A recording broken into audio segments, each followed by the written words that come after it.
자, 3부 시작하겠습니다. 제일 다들 좋아하시더라고요. 질의응답 순서인데요. 여기 질문지를 제가 받았어요. 그래서 핵심 중심으로 소화를 해드리겠고요. 조금 더 세세한 내용이나 그런 부분들은 개별적으로 좀 문의를 해주고 다음에 또 청중분들하고 같이 또 질문을 받아야 되니까 그 점들 좀 참조를 해주셨으면 좋겠습니다. 1번 질문인데요. 다들 안 가지고 계시죠? 송파에 오랫동안 거주를 하셨고 양주에 가신 지 얼마 안 되셨어요. 그래서 유공자이시고 다수급자, 좀 굉장히 세세하네요. 손자집으로 이사를 갔다라고 합니다. 전체적인 내용들은 이런 내용이고요. 관련돼 가지고 좀 너무 세부적이라 굉장히 어려운 것 같아요. 이거는 조금 연관성이 있는 실무적으로 접근을 해주시면 좋을 것 같고요. 그냥 전체적인 내용들을 아까 여쭤보니까 김대중 교수님이 유공자 관련돼서 얘기를 조금 아신다고 하시고 두 박사님이 또 재미있는 얘기들이 있다고 하시니까 그거 참고하시고 세부적인 내용들을 주시면 좋을 것 같고요. 덕정에는 당첨이 됐는데 송파에 집이 팔리지 않아가지고 포기했다라고 하시네요.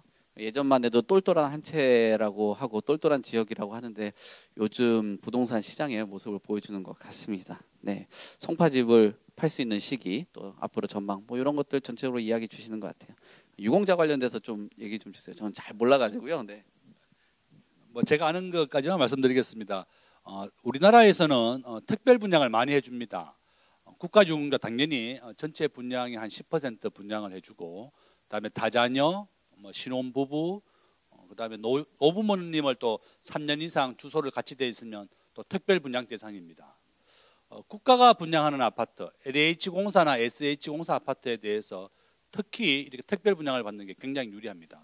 그래서 이제 지금 특별한 여기 송파에 오랫동안 거주했던 집이 아파트인지 일반 주택인지 저도 이제 정확히 얘기는 안 나오지만 집이라고 하는 것은 원래 이제 그 양도 차익이 발생했을 때 세금 내는 게 양도세죠. 근데 이제 정부가 과도하게 이제 종부세를 부과해서 차익이 발생하지 않았는데도 종부세를 부과하게 되니까 집이 하나나 두 개 있는 사람들이 굉장히 곤란함을 겪고 있는 겁니다. 그래서 내년에는 당연히 이제 종부세가 올해보다는 많이 낮아질 것이다. 저는 그렇게 보고 있고, 국가유공자 특별분양은 정말 좋은 지역에 특별분양을 받을 수 있습니다. 이게 국가 보훈처에서 추천을 해주는 거거든요. 내가 어떤 아파트에 살고 싶다. 그런 기회가 많이 오지 않습니다. 한번 당첨되고 취소를 해버리면 3년이 지나야지 또 신청을 할 수 있습니다. 그래서 저는 제가 아시는 분 한 분이 하남에 42평에 당첨이 되었는데 특별 유공자로 또 자녀들이나 주위 사람들이 야 뭐 42평에 사냐 30평으로 바꿔라 이렇게 얘기하신 거예요. 10년 한 5년 전에 42평에 들어가서 입주하셨으면 정말 큰 돈을 벌었을 텐데 분양가도 한 5억밖에 안 됐습니다. 하남에 지금은 15억, 20억 가까이 되죠. 근데 이번에 이제 취소를 해버린 겁니다. 그랬더니 3년간 자격이 박탈됐어요. 그래서 이제 제가 부탁드리고 싶은 것은 본인이 국가유공자인지 아니면 또 장애인이라든지 여러 가지 특별 분양을 받을 수 있는 조건이 굉장히 많습니다. 작년에 수서에 특별 분양했습니다. 자녀가 둘 있으면 특별 분양 대상자입니다. 분양 가격이 6억 7억입니다. 시세의 반에 당첨이 됩니다. 한 8억 정도 당첨 이익이 났거든요. 그래서 본인이 자녀가 한 명 있거나 지금은 또 뱃속에 있는 아기도 한 명으로 쳐줍니다. 두 명으로 또 단주됩니다. 그래서 이제 특별 분양은 정말 받는 것이 좋다. 장애인 특별 분양도 더 좋고 그래서 본인의 특수한 상황에 맞게 SH나 LH공사는 시세의 한 절반이나 60%의 분양을 해줍니다. 더 많은 분양을 해주기 때문에 꼭 이러한 특별 분양을 최대한으로 분양을 받아라 이렇게 말씀을 드리겠습니다. 예, 저는 지금 교수님께서 말씀을 다 잘해 주시기 때문에 그냥 팁으로서 예전에 제가 아는 분이 이제 그런 저한테 상담을 한 경우가 있어가지고 제가 봤는데 이 국가 유공자가 사실 쉽게 될 수 있는 게 아니지 않습니까? 국가를 위해서 여러 가지 많은 공헌을 세우신 분들한테 이제 이렇게 지정이 되는 것으로 알고 있는데 이 국가 유공자로 등록되신 분이 소유하고 있는 집에 혹시 이제 전월세로 임대를 하시게 되면은 그 부분이 원활하게 생활하시고 그다음에 이제 그 끝나고 나올 때 보증금이나 이런 부분들 쉽게 반환되면 괜찮은데 최근처럼 여러 가지 이제 경제 상황이 나빠지고 이렇게 해서 제때 돌려주지 못하거나 여러 가지 이제 요즘 뭐 깡통 뭐 전세 이런 이야기들도 많은데 그런 상황에 처하게 됐을 때 이 국가유공자로 등록되어 있는 분이 소유하고 있는 집의 강제 집행은 제가 법적으로 불가능한 것으로 되어 있습니다. 그래서 혹시나 그 부분이 중간에 바뀌었을지는 모르겠지만 제가 볼 때는 국가유공자들에 대한 우대가 계속해서 더 강화되어 왔기 때문에 특이한 경우지만 그런 경우에 한번 관련되시는 분이 있으면 관련 법령을 찾아보실 것을 제가 권해드리기 때문에 그래서 이게 흔한 경우가 아니지만 그런 것도 한번 참고해 보시면 좋을 것 같습니다. 지금 그 질문자께서도 뭐 좀 송파집 얘기는 하시긴 했는데 그거 뭐 어떤 국지적인 지역보다는 지금 주택 시장에 대한 그 분위기라든지 또 향후 전망, 최적의 매수 타이밍 요 질문도 같이 올라왔기 때문에 두 박사님이 바라보는 어떤 주택 매수 타이밍 요거 같이 설명 주시면 좋을 것 같습니다. 네, 이 매수 타이밍이라는 것은 이제 누구나 다 관심이 많은 부분이고요. 가장 좋은 것은 가장 싸게 사가지고 나중에 가장 크게 높게 판다는 그래서 양도 차익을 최대화시킬 수 있는 게 가장 좋은 어떤 선택이라고 볼 수 있는데요.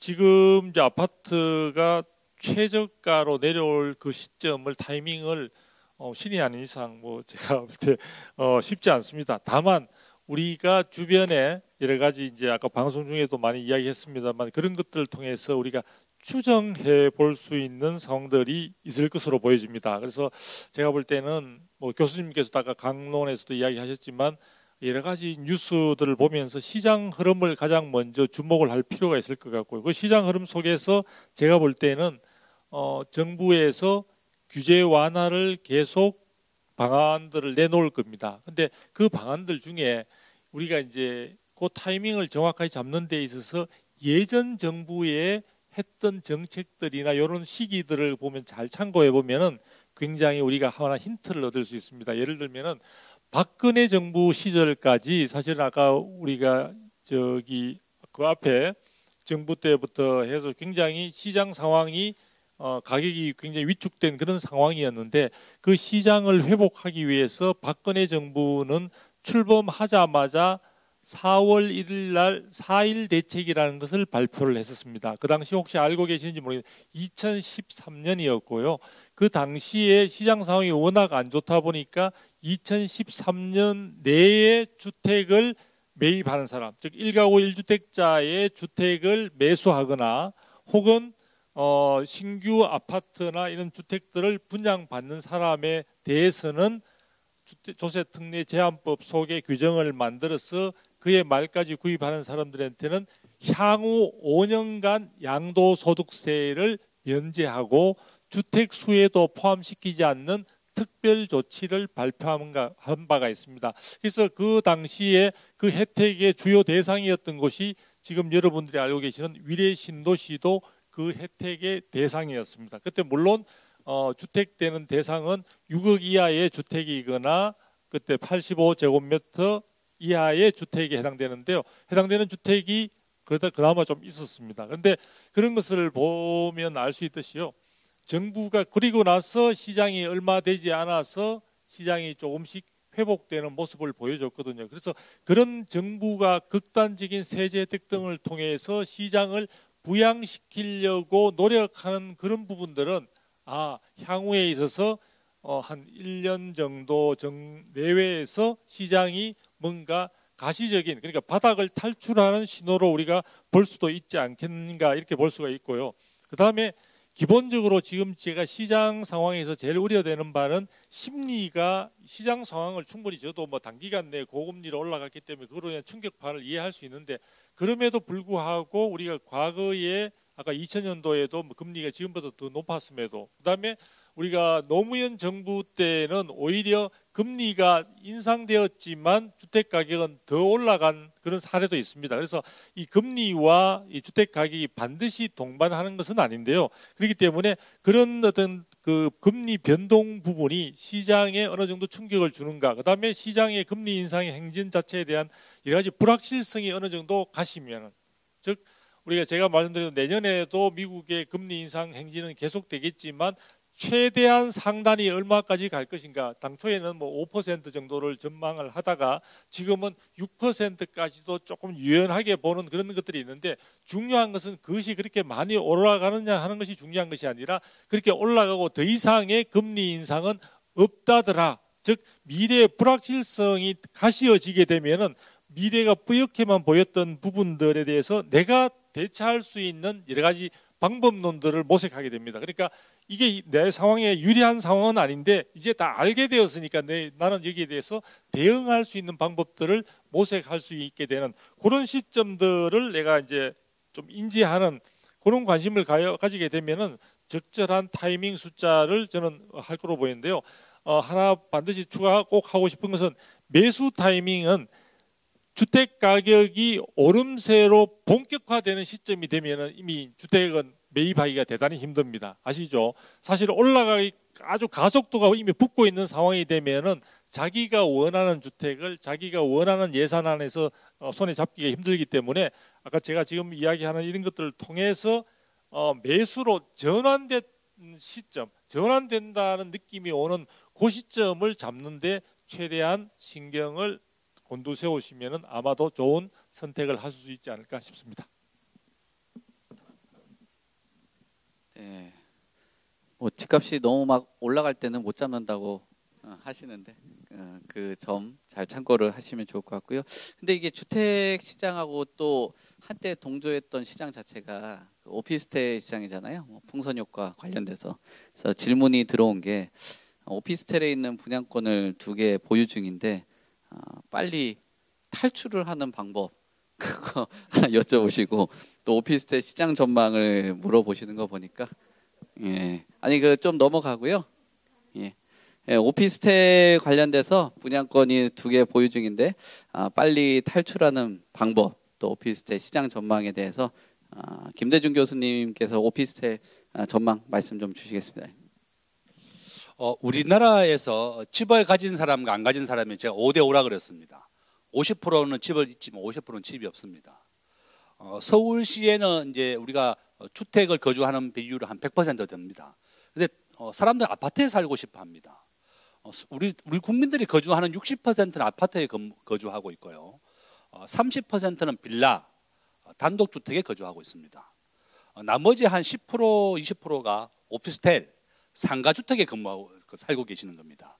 그래서 전부 다 모든 사람들이 돈만 된다 그러면 안전하고 좋은 환경인 아파트로 이주하고 싶어 하는 겁니다. 근데 이제 오피스텔이라고 하는 것은 지역마다 가격 따라 위치마다 다 다를 것이다. 최근에 이제 강남역 바로 옆에 오피스텔 한번 가봤더니 한 10평 정도 되는데 땅 지분이 1평도 안 된다는 겁니다. 0.8평 이렇게밖에 안 된다는 거예요. 그래서 야, 오피스텔이라고 하는 것은 모든 것이 아파트에 그렇습니다. 둔촌 주공 아파트가 13억에 분양했는데 33평이 땅 가격이 거기서 한 뭐 8억 정도 되고 건물 가격이 한 뭐 6억 이렇게 되는 겁니다. 땅값이 더 비싸다. 우리나라 분양가 상한제는 건축비가 표준 건축비가 한 500만 원 정도 안팎이거든요. 그러면 강남에 있는 지역은 땅값이 올라서 이렇게 분양가가 비싼 거고 지방에 있는 것은 표준 건축비는 똑같은데 땅값이 낮아서 이렇게 싼 겁니다. 그래서 요점은 오피스텔은 지분 가치가 없다. 땅의 가치가 없기 때문에 상승을 못하는 거고, 두 번째는 면적이 전부 다 베란다가 포함되어 있습니다. 주상복합이 또 마찬가지지만 아파트는 그러나 베란다 면적은 별도로 되어 있거든요. 우리가 전용 18평은 베란다 면적 7을 더해서 25평이고 아파트 33평은 전면 면적 25에다가 베란다 7을 더해서 32평이다. 그래서 저는 가지고 계신 오피스텔을 지역이나 위치나 이런 것에 따라서 다를 것이고, 과거에 용산역 바로 옆에 있던 오피스텔 트럼프 타워라고 있습니다. 트럼프의 이름을 빌려서 대우가 분양했는데 그 분양가보다 지금 현재 시세는 한 2배, 3배 이상 더 높았습니다. 요점은 본인이 가지고 있는 오피스텔이 강남인지 용산인지 서촌인지 상승할 수 있는 지역에서는 젊은 직장인들이 매수를 하기 때문에 가격이 상승하겠지만 또 그 위치에 따라서 아주 많이 다르다. 또 이렇게까지 말씀드리겠습니다. 보충 설명을 하나 좀 드리고 싶은 게요. 지금 우리나라의 그 오피스텔이라는 게 참 묘한 이름이죠. 그래서 지금 건축법에도 여러 가지 둘 데가 없다 보니까 법제도 막 왔다 갔다 하다가 지금 이제 건축법하고 또 주택법인가요? 그게 뭐 조금 자리 잡고 있는 상황들인데, 건축물 분양에 관한 법률에 이런 데 좀 자리 잡고 있는 상황인데요. 조금 오해를 하시면 안 되는 게, 이제 주택의 경우에 있어서는 말 그대로 자산 가치 증가를 기대를 많이 하세요. 또 그리고 뭐 실질적으로 우리가 시간이 지남에 따라 주택 가격은 흔히 이제 분양 시절보다는 가격이 시세가 오르는 경우들이 대부분이고, 그래서 그 자산 가치의 변화 부분들을 하나의 오로지 자기의 소득으로 어떤 수익으로 확보하는 게 굉장히 좋은 방안들인데요. 이 오피스텔은 기본적으로 사실은 뭐 주택과 거의 다름없는 식으로 만들어졌다고 하긴 하지만 기본적으로는 임대료 수익을 그 목적으로 하는 하나의 주거 형태라고 볼 수가 있습니다. 그런데 그 부분을 혼동을 많이 하시고요. 그러다 보니까 오피스텔이나 뭐 예를 들어 지금 아파트 같은 경우에 유사하다고 하지만 전용률에 있어서도 현격한 차이가 많이 납니다. 그래서 보통 우리가 아파트 같은 경우에 있어서는 주상복합의 경우에도 한 요즘 뭐 75% 이상의 전용률이 나오고 있고요. 아파트 같은 경우는 80% 이상의 전용률이 나오는데, 오피스텔 같은 경우에는 50% 이하로 되는 경우도 많을 뿐만 아니라 심지어는 뭐 35%까지 내려가는 경우도 있거든요. 그래서 20평 오피스텔이라고 했는데 가보면은 정말 협소해서 이용할 공간이 거의 없는 경우들도 있다. 그래서 그것은 단순히 임대를 통해서 임대 수익을 위한 하나의 주거 형태이기 때문에 이것을 자꾸 아파트와 비교해서 아파트에 단순히 내가 이게는 하급제고 저는 아파트는 좀 고급 어떤 주거 공간이다,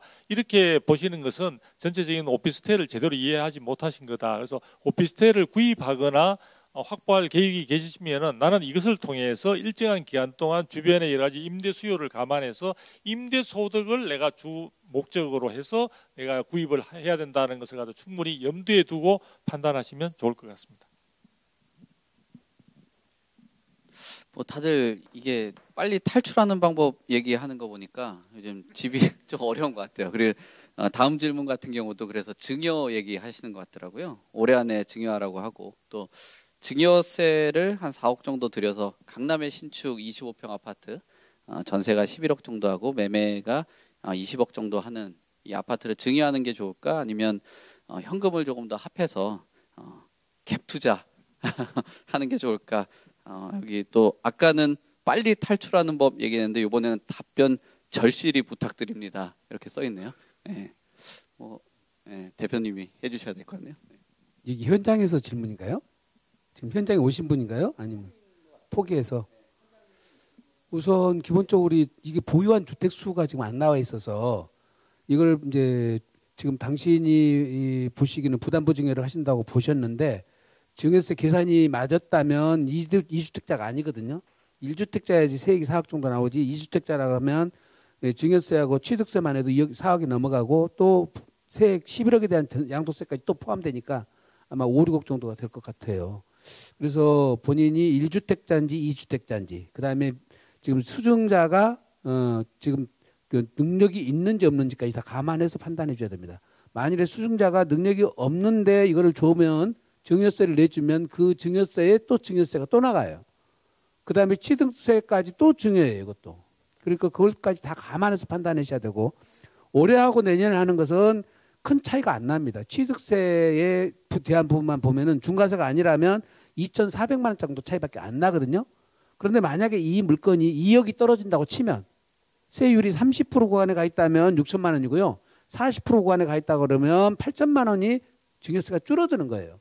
그러니까 중과세 대상인 것인지 일반과세인지를 먼저 확인을 본인이 해야 되고, 그다음에 가격 하락 추세에 있다면 취득세가 늘어나는 것보다 증여세 줄어드는 것이 더 크니까 오히려 시기를 늦추는 것이 더 맞거든요. 예, 그러니까 무조건 지금 취득세 기준으로만 판단하지 마시고, 또 이거 문제는 2월 과세는 내가 아까 말씀드린 대로 1세대 1주택 받는 분이 집이 한 채밖에 아니면 2월 과세는 걱정 안 해도 상관없습니다. 2월 과세 대상이 아니기 때문에 주택은. 그래서 지금 보신 것처럼 1주택자인지 2주택자인지, 그다음에 취득하시는 분이 만약에 능력이 있는 직장인이라면 아버지로부터 지금 20억짜리라고 그러니까요. 이런 경우에는 정상가액으로 20억 매매하는 방법이 있고요. 만약에 이거를 감정평가를 하게 되면 특수관계자가 감정평가를 하면은 약 한 18억 정도까지는 줄일 수는 있어요. 그런데다가 저가 양도 3억까지는 봐주니까 15억이 거래할 수가 있습니다. 그러면 15억에서 전세 11억을 빼면 현금 4억만 있으면 되잖아요. 자녀가 4억만 있으면 증여를 안 하고 매매로 넘길 수가 있다는 거죠. 그래서 이월과세도 피하고 지금 취득세도 1세대 1주택자가 취득하는 거니까 주택 취득 가격 3.5% 세율이 적용돼요. 예. 그래서 여러 가지 절세 방법이 있기 때문에 전문가한테 개별적 상담을 받아보시는 게 좋을 것 같습니다. 네. 답변이 너무 좋네요. 지금 또 김포 아파트 비과세 기간 올해 3월 31일부로 끝났다고 합니다. 지금은 또 별내 신도시에 살고 계시는데 아주 동서남북으로 잘 계시네요. 네, 혹시 비과세 기간 연장되었나 아니면 연장이 되었다면 기간이 얼마나 되나요? 뭐 요 질문이네요. 비과세 기간이 올해 3월 30일로 끝났다는 말은 표현은 일시적 1세대 2주택인데 3월 30일까지 양도를 했어야 비과세가 받을 수 있었는데 3월 31일 넘겨버렸다 이 말씀 같아요. 근데 지금 현재 이 3월 30일이 어떻게 판단하시는지는 모르겠으나 그때 당시에 3년 하다가 2년 하다가 1년까지 줄어들었잖아요. 예, 일시적 1세대 쪽에 1년 줄어들었는데 3월 31일 기준에서는 1년이었어요. 그런데 저기 윤석열 정부 들어와서 5월 10일 날 여기 2년으로 연장이 됐거든요. 이분이 언제 취득했냐에 따라서 달라지니까 이 경우도 개별적 언제 내가 사서 지금 신규 아파트하고 종전주택하고 관계를 정확히 알아야만이 이 연장된 것 5월 10일자로 1년이 2년으로 연장됐는데 이 경우에 해당되는지는 개별적 사안으로 판단해 봐야 될 것 같습니다. 네. 다음 질문은 임대료가 하락해가지고 다주택자들 모두가 걱정이라고 하네요. 네. 그러면 뭐 임차인들은 좋은 건가요? 어떻게 되는 거야? 항상 풍선처럼 돼 있어. 그래서 뭐 다주택자의 입장으로 시선을 보면은 임대료 하락은 언제 멈출까 이 질문인 것 같은데 어때 임대료하고 또 금리 뭐 요거 관련된 거니까 뭐 두 분께서 편하게 말씀 주세요. 네. 제가 뭐 말씀드리는 것은 지금 대출 금리가 집담보대출이 8%입니다. 내년에는 집담보대출 최고 10%까지 오릅니다. 미국이 기준금리를 2024년까지 올립니다. 5.5% 최고 6.6%까지 올릴 겁니다. 우리나라가 미국에 따라서 왜 기준금리를 올리느냐 하면 미국의 기준금리는 최고 21%였습니다. 1981년인데요. 폴 볼커라고 하는 미국의 연준 의장 때 미국의 물가가 15%까지 올라왔습니다. 너무 많이 높아가지고 미국의 연준이라고 하는 것이 한국은행하고 똑같은 데입니다. 앞에서 말씀드렸습니다. 물가가 사람들이 돈이 많으면 물건을 사기 때문에 물가가 계속 오르는 겁니다. 그래서 한국은행이나 미국에 있는 연방준비은행은 물가를 2%로 잡는 것이 최고의 목표입니다. 그래서 이 대출금리는 앞으로 2024년까지 오를 것이다. 2008년도 집값은 최고 많이 하락했을 때가 금융위기 이후에 최고 6년까지 갔습니다. 2014년까지 부동산 가격이 하락했거든요. 그래서 저는 빨리 이제 한 2년 정도 대출금리 오르고 난 다음에 하락한다면 좋겠지만 우리가 물가지수, 지수, 경기지수라고 하는 것은 주식은 1년 앞섭니다.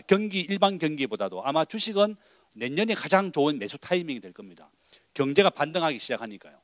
그렇지만 부동산은 경기 동행지수입니다. 불경기일 때는 부동산 계속 같이 합니다. 그래서 이제 경기 동행지수라고 부르고 주식시장은 경기 선행지수라고 부릅니다. 선반영돼서 올라갑니다. 삼성전자가 내년에 실적이 올해가 순이익이 50조인데요. 내년에는 순이익이 40조로 줄어듭니다. 그래서 삼성전자가 주가가 30% 내린 겁니다.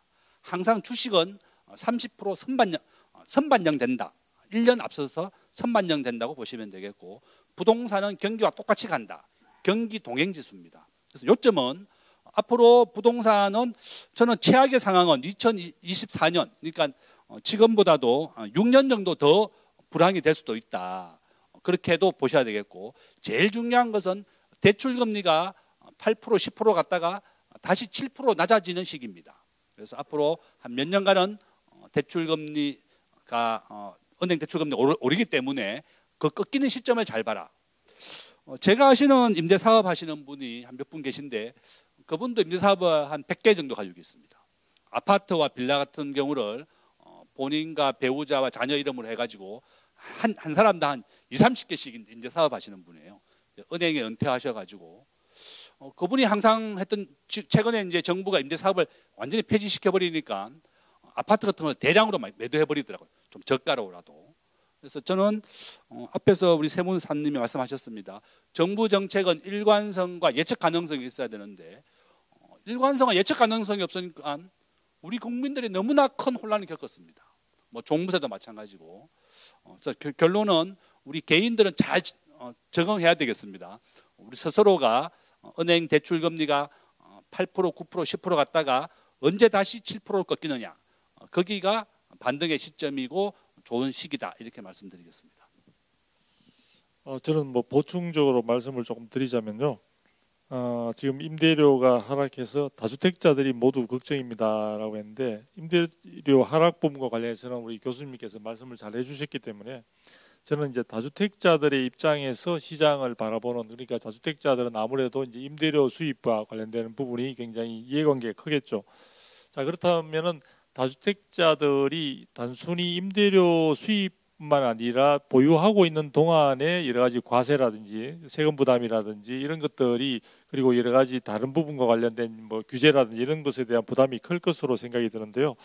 저는 뭐 경기 회복이나 부동산 시장 상황에 따라 임대료 부분들은 이제 좌우가 될 건데, 이 다주택자들에 대해서 현재 윤석열 정부가 어떻게 바라보고 있는가 하는 부분을 우리가 좀 눈여겨볼 필요가 있을 것 같습니다. 그래서 지금 사실은 윤석열 정부가 출범하고 난 뒤에 추경호 그 기재부 장관이 다주택자들에 대한 어떤 과세나 이런 부분들을 좀 조정을 하려고, 그래서 여러 가지 우리가 보유세와 관련되는 부분에 종부세 같은 경우에 특히 다주택자가 아닌 주택의 수가 아닌 주택의 가치 전체 가액 부분을 중심으로 해서 여러 가지 세제 부분, 보유세와 관련된 부분들을 가져가는 그런 방향을 정책을 추진했었는데 지금 이제 여소야대의 전국이다 보니까 그 부분들이 좌절됐고, 이번에 이제 종부세와 관련해서도 3주택자 이상에 대해서는 2주택자까지는 그나마 이제 일반 과세하는 쪽으로 되었습니다만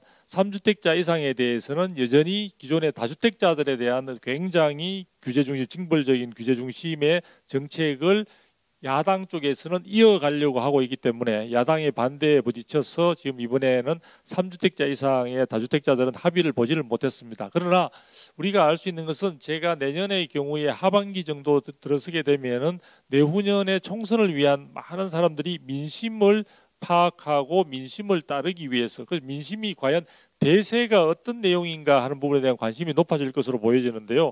아마 윤석열 정부 쪽에서는 결국 국민들의 상당수가 다주택자 중심이 아닌 또 주택의 시장에 있어서 고가 주택을 가진 사람들에게 더 부담을 많이 가져가고, 그렇지 않은 쪽은 그 주택 가액 비례해서 여러 가지 과세라든지 이런 쪽에 부담을 주는 쪽으로 정책 전환이 저는 될 수가 있지 않을까라는 희망을 가지고 있습니다. 그리고 구체적인 우리가 기재부 장관의 한번 정책 추진도 있었기 때문에 정책의 지형 변화가 어느 정도 있게 된다면 이 부분들은 문재인 정부 때 다주택자 중심의 규제 중심의 정책이 윤석열 정부에 와서 분명히 새로 변화되는 그런 시점으로의 전환도 우리가 기대해 볼 수 있지 않을까 싶습니다.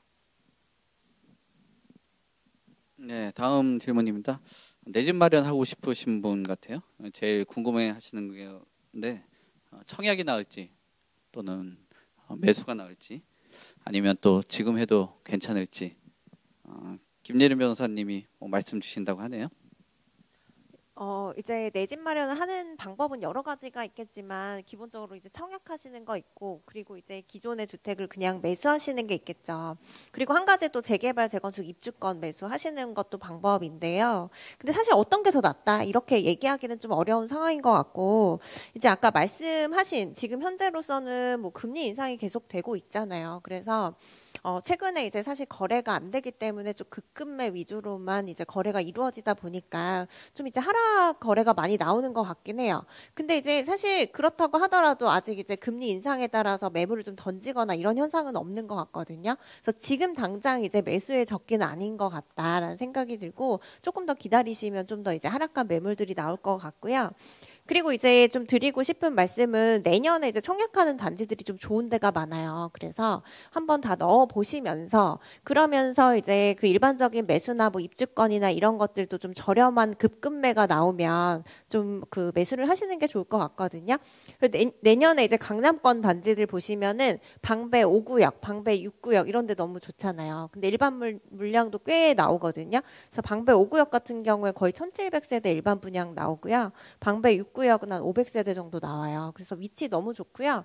제가 여기 소송 때문에 좀 관여했던 적이 있어서 이제 방배동 일대가 다 재개발 재건축이 돼서 좀 미니 신도시로 이제 탈바꿈하고 있잖아요. 교통망도 계속 확충이 되고 하니까 좀 눈여겨 보시면 좋을 것 같고 또 이제 신반포 4차, 뭐 신반포 15차 그리고 청담 3익 이런 데서 한 200가구 정도씩 이제 일반 분양 나오거든요. 그래서 이런 것들 한번 다 넣어보셨으면 좋겠고 다만 이제 중도금 대출이 지금 현재 기준으로는 좀 어렵잖아요. 근데 이제 중도금 대출도 점차 이제 완화되지 않을까라는 생각이 들고 일단 중도금 이제 연체가 되더라도 현재 같이 이제 미분양 우려가 좀 있고 물론 강남은 미분양 안 나겠지만 그래서 이런 이제 경기가 안 좋은 상황에서는 이제 시행사도 쉽게 계약하지 안 하거든요. 그래서 일단은 이제 연체 요율이나 뭐 이런 거 감안했을 때 많을 수는 있겠지만 그래서 이제 중도금 뭐 규제가 좀 완화될 가능성이 높고 안 된다고 하더라도 좀 이제 뭐 계약 해지될 가능성은 높진 않다라는 점을 좀 생각을 하셔가지고 뭐 청약해 보시면 좋을 것 같고 그리고 이제 매수를 하신다고 하면 그 청약을 계속 꾸준히 넣으시면서 그러면서 이제 급급매가 나오는 거 굉장히 가격적인 메리트가 있는 걸 잡으시면 좋겠죠.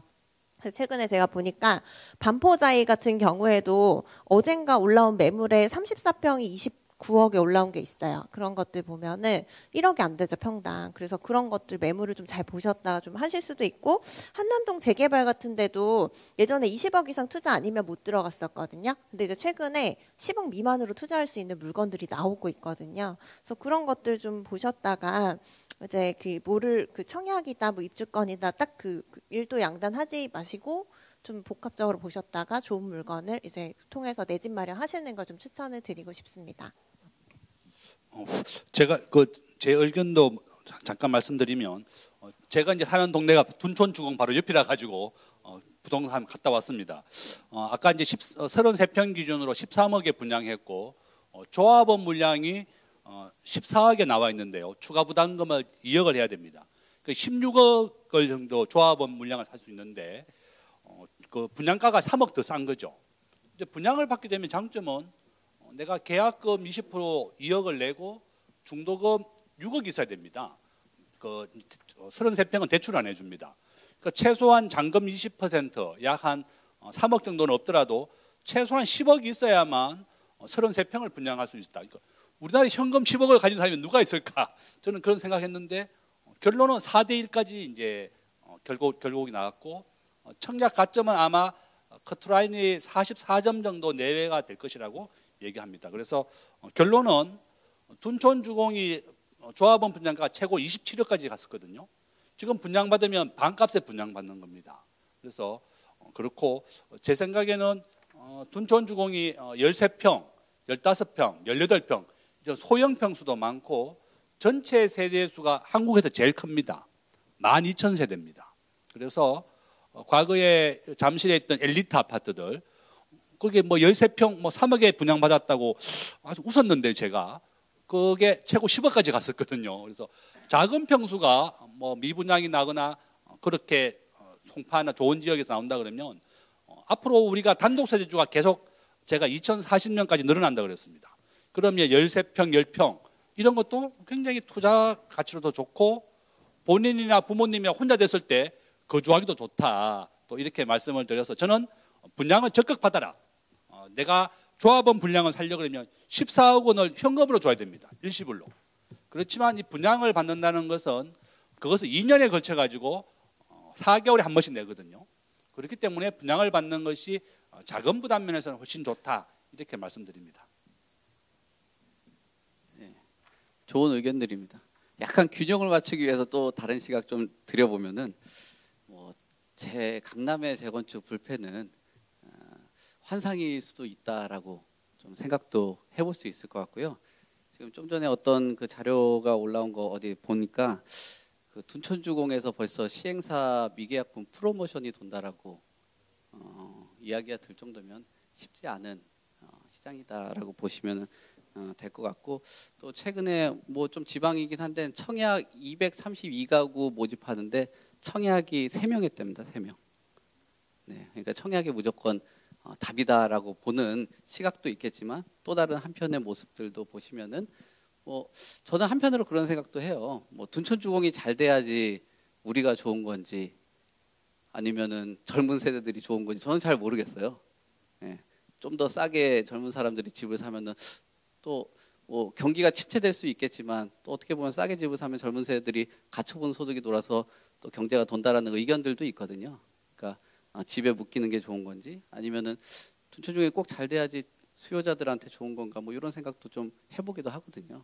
그러니까 우리가 기업이나 뭐 은행들 걱정들 하고 경제 시스템의 걱정들을 하는데 또 중장기적으로 보면은 어떤가라는 생각도 하고, 또 대구에 지금 보도된 걸 보니까 시행사 사장님이 돈을 가지고 도주를 했다라는 지금 뭐 나중에 한번 보십시오. 예, 그런 상황이기 때문에 항상 너무 시각을, 제가 최근에 뭐 몇몇 분들 보니까 뭐 유튜버들 아까 얘기들 하셨던 얘기 들으니까 뭐 어떤 특정 아파트 특정 단지가 좋다라는 생각을 갖고 거기에 생각을 끼워 맞추는 게 주관적인 해석에 객관적인 걸 넣는 것보다는 지금 객관적인 시장 환경에 어떤 해석을 갖고 좀 접근하는 게 맞지 않겠냐라고 생각해요. 뭐 수백 대의 수십만 개 청약 통장이 몰렸다라고 예상들을 했지만 결국은 청약 성적표, 아마 여기 젊은 분들이 있는데 제가 어떤 기자분한테 전화가 와가지고 그런 답변도 드렸습니다.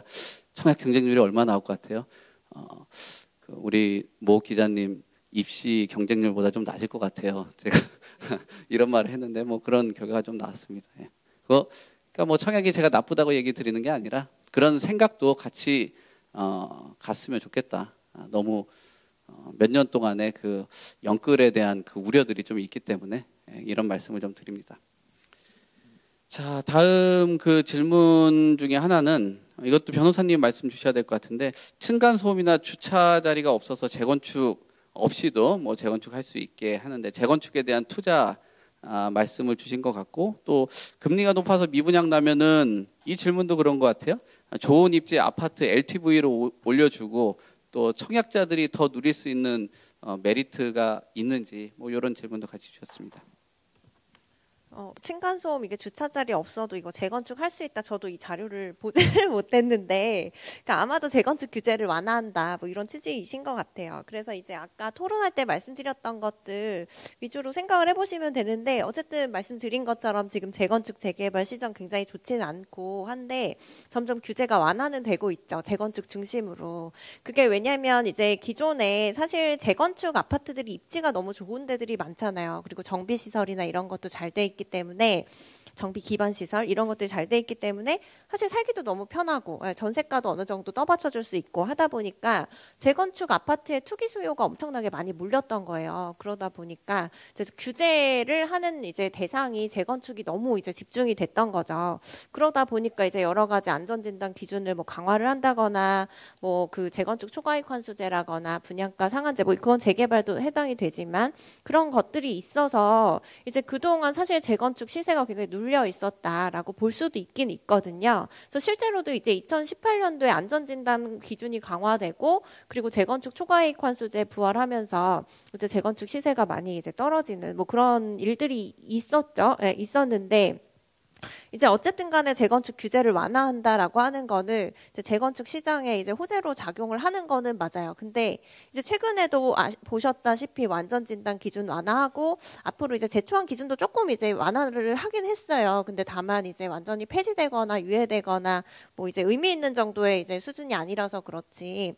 그래서 뭐 이런 것들 이제 규제 완화를 어쨌든 예고를 하고 있음에도 불구하고 사실 음마 아파트 뭐 8억이 떨어졌다 뭐 이런 기사들 보셨을 거예요. 그래서 이런 호재에 전혀 반응을 아직은 하고 있지는 못한 것 같아요. 그래서 이제 좀 길게 보셔야 될 것 같다는 생각이 들고, 만약 재건축 투자를 노리신다라고 하면 이제 아까 말씀드렸던 뭐 그런 소액 투자가 가능한 부분들도 괜찮고, 그리고 시기적으로도 한 지금 당장 이제 입주하는 물량보다는 이제 3년에서 5년 후에 입주할 수 있는 이 지금 관리 처분 정도 난 이제 재건축 사업지를 좀 매수를 하시면 좋다는 의견을 드리고 싶고요. 그리고 이제 시공사가 금리가 높아서 미분양이 된다라고 하면 이제 금리가 이제 시공사에만 부담되는 게 아니라 분양을 받으시는 분들도 너무 부담이 되잖아요. 그래서 아까 말씀드린 것처럼 5억 받으면 1년에 4천만 원씩 내야 되는데 실거주까지 하면서 이제 뭐 1억 가까이를 금융비용으로 지불한다. 이거는 너무 이제 과하죠. 그래서 이제 시공사에서는 좀 분양률이 저조하면 분양을 받는 분들의 부담을 줄여주는 쪽으로 가겠죠. 그래서 이제 LTV를 올려준 것처럼 이제 말씀하셨는데, 예를 들어서 이제 그런 단지들도 있어요. 장위동 재개발, 이번에 장위 4구역이 얼마 전에 이제 그 청약했거든요. 그래서 거기는 어떠냐면 중도금 대출이 다 되는데 중도금 이자를 후불제로 이제 하도록 한다거나 그런 식으로 해서 이제 입주 때까지 부담이 없게 만들어 드리는 거죠. 그리고 이제 뭐 그 일부 단지에서는 뭐 재개발 재건축 단지들에서는 이게 이주비나 이런 금융 비용이 너무 부담이 되다 보니까 나중에 이제 한 번에 지급하게끔 중도금 아예 없애는 경우들도 있거든요. 그래서 이런 식으로 좀 금융 비용을 조절을 해주는 방향으로 가지 않을까라는 생각이 들어요. 네. 이것도 뭐 변호사님 얘기일 것 같습니다. 모아타운 추진하고 있는 지역인데요. 다세대 주택 8개 단독 소유하고 계시고, 또 가로주택 정비 사업에는 뭐 입주권 제한 뭐 이 얘기 주신 것 같고, 재산 증식 증액 시키기 위해서 어떤 준비를 해야 되냐. 지금 참 증액하기 힘든 그런 시기인데 그래도 노하우나 이런 부분들을 주시면은 사실 이렇게 힘든 시기 때 재산을 증액시켜 줄 수 있는 분들이 전문가입니다. 제가 볼 때 올라갈 때는 저희 어머니도 하고 뭐 고등학생도 중개해 줄 수 있는 것 같아요. 근데 이런 어려운 시기 때 할 수 있는 방법에 대해서 뭐 준비 어떻게 해야 되는지 말씀 주십시오. 네. 이게 개인 상담을 오신다고 하셨는데 세미나 와서 들으시라고 제가 하셔가지고 오늘 오셨어요. 그래서 좀 자세히 말씀드리면, 이게 다세대 주택, 이게 그 모아타운도 마찬가지고요. 일반적인 재개발, 재건축도 마찬가지예요. 그래서 한 구역에 한 분이 여러 개 갖고 계셔도 하나밖에 입주권 못 받는 게 원칙이고요. 이제 특별히 내가 좀 큰 물건 갖고 있다라고 하면은 1+1 두 채 또는 이제 가로주택 같은 경우에 세 채까지 가능하거든요. 근데 이게 지금 현재 이제 모아타운 막 진행하시는 분들은 이제 세 채 무조건 받을 수 있다. 좀 큰 거 갖고 있으면 그렇게 말씀하시긴 하는데, 이게 모아타운 같은 경우에는 기본적으로 소규모 정비 사업이라서 사업 수익성이 일반적인 대규모 개발에 비해 떨어질 수밖에 없어요. 그러다 보면 이제 막상 분양할 때 가면 세 채 받을 수 있느냐, 이건 사실 좀 장담할 수가 없는 부분들이 있거든요. 그래서 기본적으로 한두 채 받는다 이렇게 생각을 하시면 되는데, 다행히도 여기 지금 모아타운 추진 중이라서 아무것도 지금 지정이 안 된 것 같거든요. 그러면 이제 이 조합원 자격, 분양 자격이 어떻게 돼 있냐면, 조합을 설립한 다음에 이제 한 명이 내가 여러 채를 갖고 있다가 그거를 이제 각자 다른 사람한테 팔았을 때, 그런 경우에는 어쨌든 하나 나오는 거에서 이제 거기서 이제 그 하나의 입주권을 공유하는 형태로 가기 때문에 이미 이제 그 분산이 안 되는 거예요. 그래서 이거를 반대로 생각하시면 조합 설립 인가되기 전에 이게 나누시면 되죠. 명의 분산하시면 되죠. 그래서 이제 그 8채니까 이제 그 증여를 받으실 분 가족들한테 만약에 증여를 하신다고 하면 이제 가족 그 수에 따라서 좀 봐야 되는데 뭐 적절하게 좀 배분을 하시면 좋을 것 같아요. 근데 다만 여기에서 또 따라오는 거는 세금 문제겠죠. 그래서 증여가 유리하냐 아니면 양도가 유리하냐 이런 것들은 좀 세금 부분에서 또 안순남 세무사님 설명해 주시면 좋을 것 같다는 생각이 들어요. 네. 네, 사실은 이 소규모 재건축이라든지 재개발 구역에서 다가구 주택이나 다세대 주택 또는 복합 상가, 요게 승계 전략으로는 가장 좋은 상품입니다. 아파트 같은 건 매매 사례가가 나와버렸기 때문에 시가가 어느 정도 반영돼 버리지만은 재개발 재건축에서는 지금 주택 공시 가격하고 시가 차이가 많이 나거든요. 근데 이제 다세대 주택을 본인이 갖고 있기 때문에 8세대인데 그 8세대 중에서 내가 한 채 갖고 있다면 위험하고 리스크가 있어요. 왜냐하면 매매 사례가가 적용될 가능성이 있기 때문에 그 동에서 다른 사람이 판매한 것이 나타나면은 그 가격을 적용할 가능성이 있어요. 그런데 지금 내가 8채를 다 갖고 있기 때문에 내가 외부에다 팔지 않는 이상 이거는 매매 사례가가 나오지 않습니다. 그렇다고 옆에 동 거 갖다가는 쓰지는 않거든요. 그렇다면 증여가액 자체가 지금 말씀드린 그 공시 가격으로 잡히고 내가 감정 평가를 안 한 이상은 그러다 보면 시가 대비 거의 3분의 1 가격이 잡히기 때문에 증여세에서 절세 플랜으로 가장 좋은 상품이에요. 그래서 그렇게 나누시는 게 좋고요. 지금 이제 여기가 장기 임대주택으로 등록돼 있다고 그러는데 만약에 8년이 경과됐으면 장기 보유 특별공제가 50% 받을 수가 있고 10년이 채워진 상태에서 만약에 이게 매매가 이루어지면 70%까지 받을 수 있어요. 증여로 처리한 게 나을지 양도로 처리한 게 나을지는 한번 세부담 비교를 해보셔야 됩니다. 그래서 요거는 투자 목적으로도 아주 잘 갖고 계시는데 이거를 자녀들한테 사전 증여를 플랜을 짜면은 아주 그것이 승계 전략이 아주 자연스럽게 이루어질 것 같습니다. 예, 좋은 상품 갖고 계시네요. 축하드립니다. 네. 마지막 질문 되겠습니다. 주거 목적으로 새로 건축된 아파트 구매하려고 하는데 청약에서 떨어졌다고 합니다. 또 청약에 양극화네요. 여기 또 안 돼서 안타까워 하시는 것 같아요. 네. 그래서 피를 주고 해야 하는데 금리 인상으로 피가 떨어지는 것을 좀 기대를 해봐도 될까요? 또는 뭐 언제 구매하면 좋을까요? 라는 의견. 두성규 박사님이 거수를 하면서 이건 내가 하겠다 말씀 주신 것 같습니다. 예. 예, 청약 시장이 지금 뭐 경쟁률이 많이 떨어진다고 하는데 막상 직접 청약에 참여하시는 분한테는 이 경쟁률이 2대 1만 되더라도 이것은 당락에 굉장히 큰 영향을 미칩니다. 제가 이제 한때 아파트가 없어가지고 청약 시장에 노크를 할 때 제가 우면동에서 우면동이 아니군요. 저기 4호선에서 과천 가는 그 선바이역 근처에 있는 아파트를 제가 그때 청약을 했었는데 그때 2대 1이었는데 제가 떨어졌습니다. 그래서 굉장히 낙심을 했는데 그게 저한테는 굉장히 기회가 되었던 것으로 기억이 됩니다. 그래서 아마 그때 떨어지고 제가 다른 곳을 청약을 했는데 그게 이제 당첨이 돼가지고 그 부분이 저한테 굉장히 큰 여러 가지 어떤 자산 부분에서 기반이 되어준 적이 있는데요. 제가 이제 이 부분에 대해서는 제가 뭘 이야기하려고 하냐면은 뭐 금리 인상으로 되고 있으면 여러 가지 부동산 시장의 변화를 주기 때문에 여러 가지 그 부분에 대한 뭐 피가 떨어지느냐 아니냐, 즉 평가 자체가 이 아마 청약에 떨어졌다고 하더라도 이 아파트에 정말 관심이 있으신지 그 부분을 먼저 한번 제가 좀 여쭙고 싶은데 관심이 있다면은 청약에 떨어졌 게 중요한 게 아니라요. 지금도 계속해서 둔촌주공을 비롯해서 청약률이 나오고 있는데요. 청약률은 중요한 게 아닙니다. 제일 중요한 것은 계약률입니다. 그러니까 실제 청약 부분에 대한 어떠한 결과가 나왔더라도 그 계약으로 이어지지 않는 경우들이 부동산 시장의 불황기에는 굉장히 많이 있습니다. 그리고 경쟁률이 아슬아슬하게 예를 들어 1.5대 1 내지 2대 1 정도만 되더라도 실제 미계약분들이 상당히 나오는 것으로 알고 있습니다. 그래서 이 부분들은 그 건설 회사로서는 외부로 이런 부분들이 알려졌을 때 그 부분에 대한 브랜드에 대한 그 굉장히 타격이 올 수 있기 때문에 실제 개별적으로 좀 컨택을 해보시고 그래서 만일 정말 원하시던 아파트였다면은 단순히 청약에 떨어졌다고 해서 그냥 포기하시기보다는 한번 그 건설 회사나 그쪽에서 개별적으로 좀 알아보실 필요가 있다 이런 말씀을 드리고요.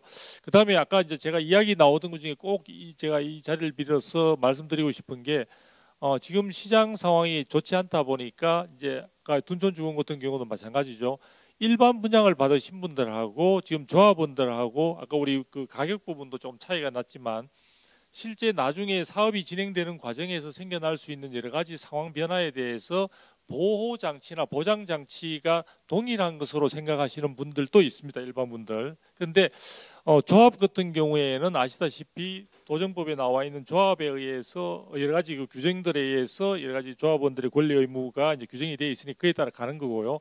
일반 분양을 받으신 분들은 우리가 주택법에 의해 가지고 지금 허그에서 분양 보증이 다 되어 있습니다. 그래서 최악의 경우에 특정 예를 들어 재건축 사업이 현장이 무너지는 상황이 될 때 조합원들은 자산을 다 소실할 수가 있더라도 실제 일반 분양을 받으신 분들은 분양 보증에 의해서 입주 시기가 조정될 수 있을지언정 그 부분으로부터는 안전하게 정부가 제도를 통해서 분양 보증 제도를 통해서 보호를 해주고 있다는 부분들을 좀 아시면은 나중에 좋을 것 같습니다. 대신 그 분양 보증 같은 경우에는 그냥 그것만 있다는 것만 알고 약관을 안 읽어보시는 분들이 있는데요.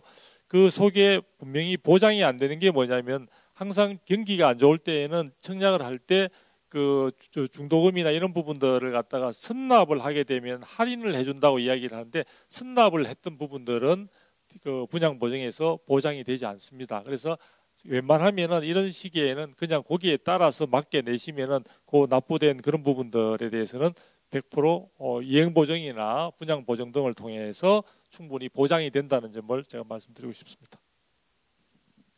저도 하나 좀 말씀드리면 제 아는 사람이 이제 2007년도에 결혼을 했는데 늦게 결혼을 좀 했습니다. 그래서 자기는 무조건 배우자가 강남에 살아야 된다 그래서 반포에 6억을 주고 샀습니다. 옛날 아파트를.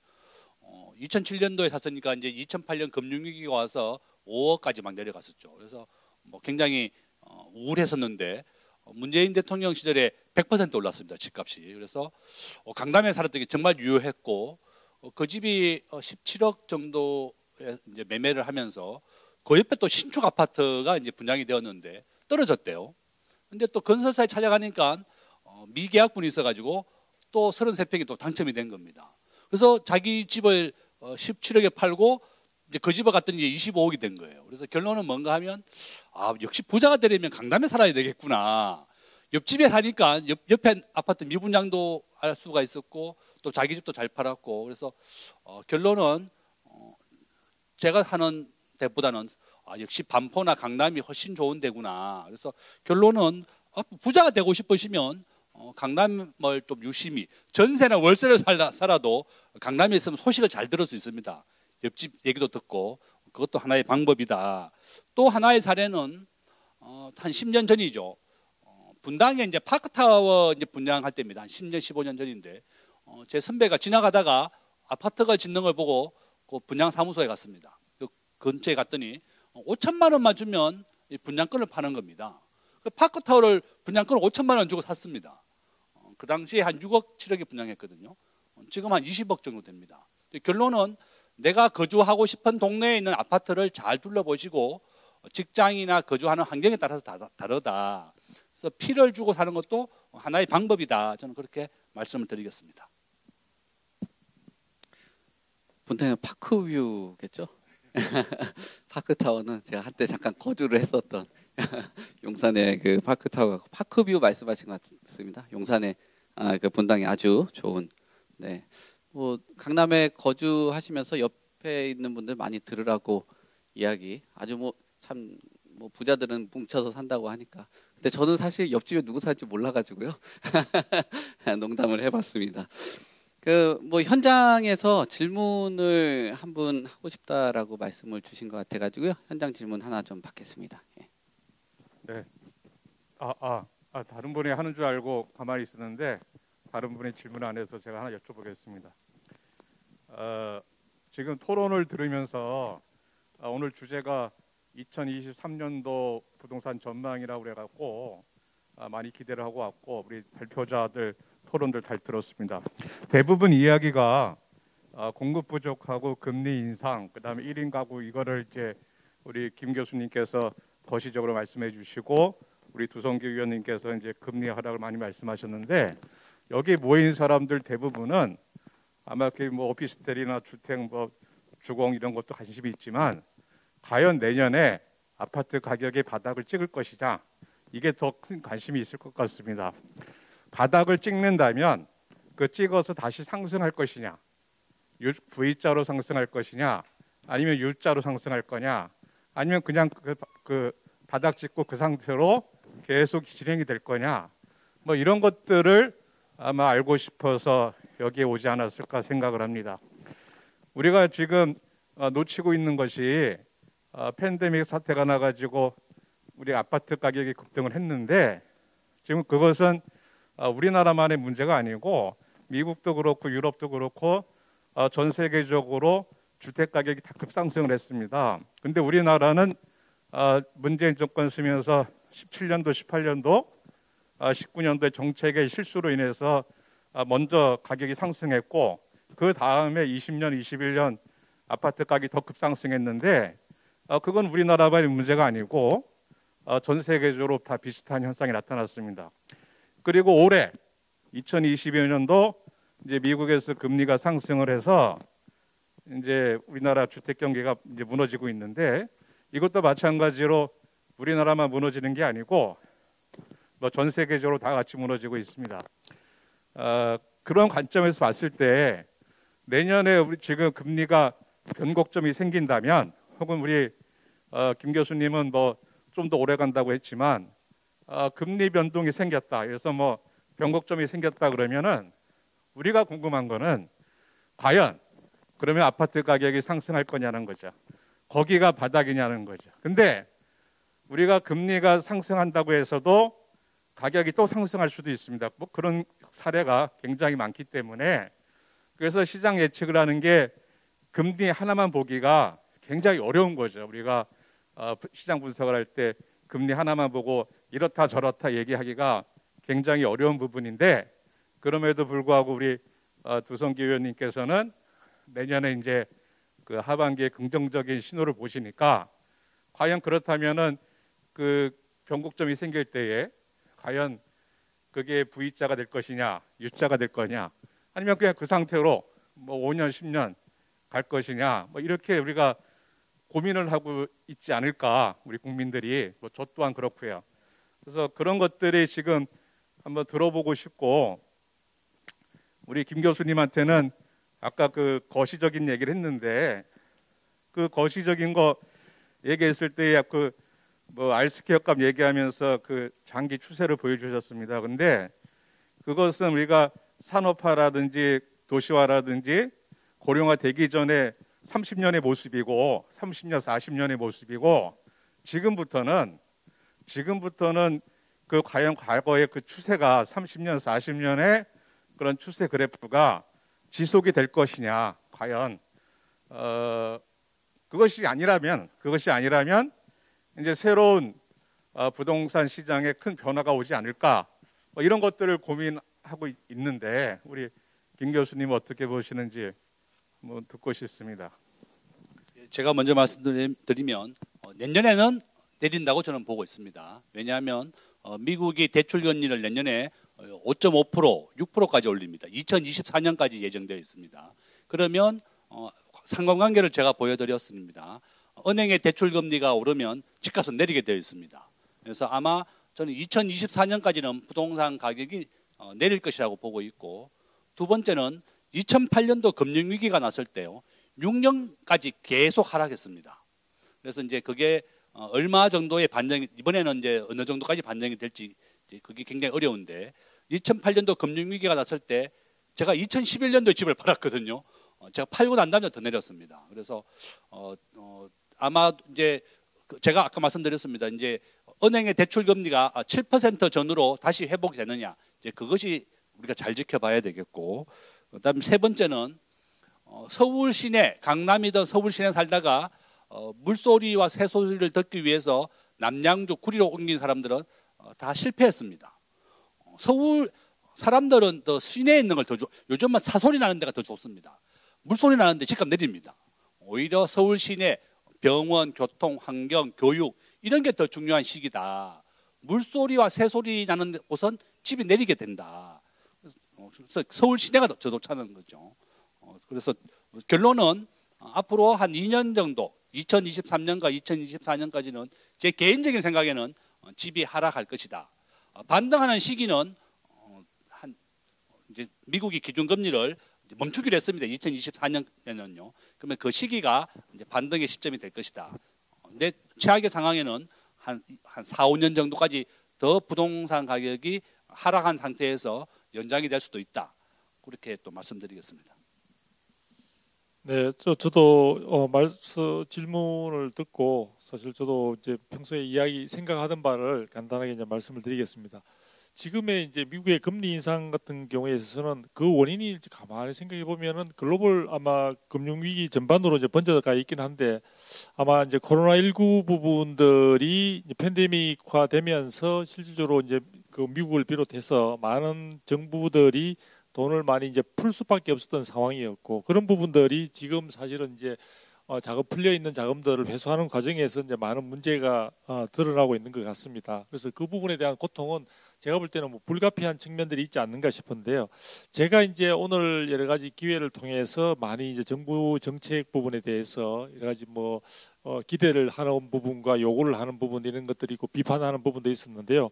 그 이유는 뭐냐면은 지금 글로벌 금융 시장, 글로벌 그 주택 시장을 보게 되면은 미국을 비롯해서 영국, 호주 등등 할 것 없이 모두가 대동소이합니다. 주택 시장은 굉장히 다 그 가격 부분이 하락을 보이고 있는데 중요한 거는 그런 시장들은 이러한 금리 인상으로 인한 충격파 자체가 어느 정도 마무리가 되거나 충격파가 완화되는 시점이 되게 되면은 아마 탄력적으로 금방 회복을 할 겁니다. 그런데 우리 국내 시장 같은 경우에는 지난 정부 5년 동안의 규제로 굉장히 점철되어 왔기 때문에 즉 정부의 권력이나 정부의 영향력 자체가 시장에 주는 충격으로 인해서 시장 자체가 자생력을 지금 잃고 있는 상황이기 때문에 아마도 금리 회복이 마무리되는 시점에 있어서도 굉장히 아까 B자로 탄력적으로 될 것이냐 아니면 U자가 될 것이냐 아니면 L자가 될 것이냐 하는 부분은 쉽게 판단하기 힘들지만 지금으로 봐서는 체질적으로 부동산 시장이 그렇게 빠르게 회복될 수 있는 힘을 충분히 갖고 있느냐는 우리가 좀 더 지켜봐야 될 것 같습니다. 그런데 이런 부분과 관련해서 중장기적으로 본다면은 저는 아까 지금 뭐 자리를 이석을 했습니다만 그 이재문 소장과 조금 그 근본적으로 좀 차이점이 있는 것은 우리가 서울 지역의 경우 또 수도권 지역의 경우 지방의 지역 경우를 갖다 우리 나누어서 봐야 되는데요. 아마도 이 부동산 시장이 지금의 여러 가지 어떤 하락을 하고 있는 추세에서 벗어나서 반등하거나 회복세를 보이는 시점에 갔을 때 저는 이 세 군데의 시장이 각각 다른 모습을 보일 거라고 생각을 하고요. 사실은 수도권과 지금 지방의 경우에 있어서는 전체적인 금리 인상 문제도 있지만 수급 상황에 있어서 공급이 수요에 비해서 사실은 과도한 측면들이 있는 지역들이 많이 있습니다. 그렇기 때문에 그 지역들에 대해서는 저는 쉽게 회복을 말씀드리기가 쉽지 않은 상황이고요. 그렇지만 서울의 경우에 있어서는 저는 단호히 말씀드리건데 사실은 많은 전문가들이나 부동산 114의 경우에도 제가 최근 자료를 보니까 이 실제 입주할 수 있는 물량 부분에 대한 수치들이 자꾸 변경이 되고 있더라고요. 그게 왜 그런지는 잘 모르겠습니다만 중요한 것은 우리가 3기 신도시 건설 계획을 수립하고 발표할 시점에 있어서 보여지는 인허가와 입주 물량. 그러니까 우리가 지금 사실은 부동산 시장에서 공급이라고 할 때 지표를 지금 국토부에서는 4가지를 쓰고 있습니다. 인허가, 착공, 그다음에 분양, 그다음에 입주 이렇게 4가지를 쓰고 준공이라고 하는 입주 물량을 4가지를 쓰고 있는데요. 이 부분과 관련해서 우리가 주목해야 할 부분들은 우리가 실질적으로 시장에 주는 직접적인 영향은 아무래도 저는 준공, 입주 물량이라고 보고 있습니다. 그리고 인허가는 정말 그 인허가를 받고서도 5년 이내에 착공하면 되기 때문에 그 자체가 시장에 주는 그냥 단순한 시사점은 있을지언정 시장에 주는 직접적인 요인으로서 작용은 한정되어 있는 것이 아닌가. 그런 점에서 볼 때 서울의 경우에 3기 신도시 개발 계획을 발표할 시점에 있어서 서울의 지금 수요 대비 공급은 대단히 부족한 부분이 여러 수치를 통해서 자료를 통해서도 나왔었고요. 지금의 경우에는 그러면 시장에 최근에 있어서 서울 시내에서도 지금 미분양이 나는데 그건 뭐냐라고 이야기를 했을 때 제가 볼 때는 지금 많은 분들이 여러분 주위에서도 보시면 아시겠지만 실제 수요로 편입되어야 될 많은 분들이 여러 가지 사정에 의해서 그러한 부분들 주춤거리는 경우들이 많이 있습니다. 예를 들어 자녀분들 중에도 지금 여러 가지 경제 상황이 안 좋고 하니까 결혼할 시기를 뒤로 미룬다든지 또 이사라든지 다른 여러 가지 다양한 부분들을 뒤로 미룰 수밖에 없는 그런 경제 상황이지 않느냐. 그런 점에서 본다면 수요가 수면 아래로 잠깐 내려갔다는 것뿐이지 수요가 사라진 건 아니고 수요가 충족된 것도 아닙니다. 그렇기 때문에 저는 3기 신도시의 지금 진척 상황들을 보더라도 그렇게 공급이 앞으로도 정부가 이야기하고 윤석열 정부도 270만 호까지 이야기를 하고 있지만 이런 부분들이 당초 계획대로 원활하게 진행될 수 있을 것인가에 대해서도 정말 많은 노력을 해야만이 가능할지 여부가 우리가 한번 생각해 볼 수 있는 시점까지 갈 수 있지 않을까.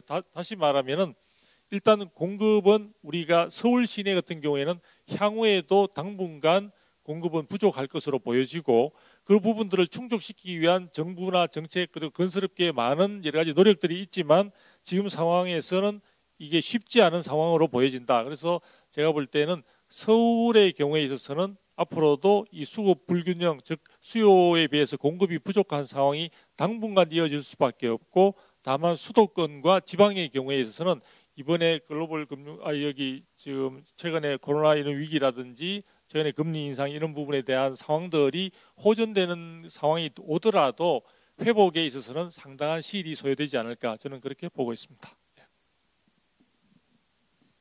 예, 이제 마무리를 해야 될 것 같아가지고요. 혹시 이제 행사가 끝나고 나면 개별적으로 질문을 하시는 그런 시간을 갖도록 하겠습니다. 어쨌든 제가 이 토마토 집통하고 올해 이제 마무리하는 그 콘서트가 되는데요. 저도 이제 마지막으로 한 1분 정도 우리 질문자께서 주는 질문 답변도 제가 좀 드리는 게 맞지 않을까 해서 잠깐 얘기하고 가겠습니다. 보통 주택 가격에 요인을 주는 게 저는 경기라고 보거든요. 근데 경기가 사실상 경제 성장률에 대해서 한 1% 후반 정도 본다라는 거는 내년에 부동산 가격은 상승하기가 좀 어렵지 않을까라고 생각을 합니다. 왜냐하면 경기는 결국 소득하고 연결이 되거든요. 그러니까 예전에 금리가 오르는데도 집값이 올랐다라는 의견들을 많은 대다수의 전문가들도 주지만 금리가 10%라도 내 소득이 20%, 경제 성장률이 20% 정도 되면은 그 성장을 바탕으로 해서 금리를 부담하고도 낼 수가 있겠지만, 지금은 금리 대비했을 때 본인의 소득이 좀 적다. 그렇다라는 건 결국은 내 구매력이 감소됐다라고 보여질 수가 있고요. 결국 수요라는 것 자체가 우리가 일반적으로 좋다 하는 거는 그건 욕망에, 경제학적으로 봐도 욕망에 불과하거든요. 결국 구매력이 바탕된 게 진짜 수요인데 그 수요들이 상당한 구매력을 잃었다라고 볼 수 있고요. 또 인구수적인 부분하고 또 가구수적인 얘기를 하면 좀 저하고는 김대중 교수님하고는 조금 의견은 좀 아까 다른 것 같아요. 왜냐하면은 1인 가구가 는다라고 해도 1인 가구의 지금 평균 근로자 소득이 한 2,800만 원 정도 됩니다. 그러면 2,800만 원을 대비했을 때 살 수 있는 주택의 가격선이라는 게 존재를 하거든요. 그러니까 단순히 가구 수보다도 오히려 앞으로는 2인 가구, 3인 가구, 그 3인 가구를 구성했다라면 그 세대별로 봤을 때 한 30대 후반에서 40대 정도 되니까 오히려 소득이 높은 경우들이 더 많거든요. 그래서 1인 가구가 사는 집보다 2, 3인 가구가 사는 주택, 아파트 59나 84제곱미터의 주택 가격이 더 높을 가능성이 있다. 저는 그렇게 보는 견해입니다. 그리고 금리 인상을 3.5에서 한 3.75를 내년에 마지막 정점으로 보고 있는데, 연구 보고서를 보면은 금리 인상이 멈추고 나도 한 1년에서 한 1년 반 정도는 좀 영향력을 갖고 있다라고 봅니다. 그럼 내년 한 상반기나 중반기 정도가 됐을 때 멈춘다고 해도 한 1년 정도는 그런 금리 인상에 대한 여파가 좀 더 지속될 수 있지 않을까 보여지고요. 정책적으로 여러 가지 보완을 한다고 해도 정책이라는 것은 상당히 후행적입니다. 그러니까 그 결과치가 시차를 두고 존재를 하기 때문에 그런 아무리 지금 보완으로 어떤 완화책을 낸다고 해도 그 결과치가 아까 얘기하신 것처럼 몇 년 뒤에 나타날 수 있다라고 보여지고, 지금 한국은행에서도 발표하는 CSI라고 있죠. 소비자 동향. 저희가 생각하는 그런 시장의 주택 가격 예측이 아니라 시장 전체 주택을 바라보는 소비자들이 봤을 때도 이런 전망 자체가 조금 어두운 거기 때문에 객관적인 소비자들이 봤을 때는 주택 시장이 좀 어렵겠다라는 의견을 좀 사회자지만 주제넘게 제가 마지막 전망을 했습니다. 네. 오늘 마지막까지 경청해 주셔서 감사하고요. 행사 끝나고 나서 좀 개별적으로 궁금한 거 있으시면은 좀 질문하시면서 이렇게 마무리하도록 하겠습니다.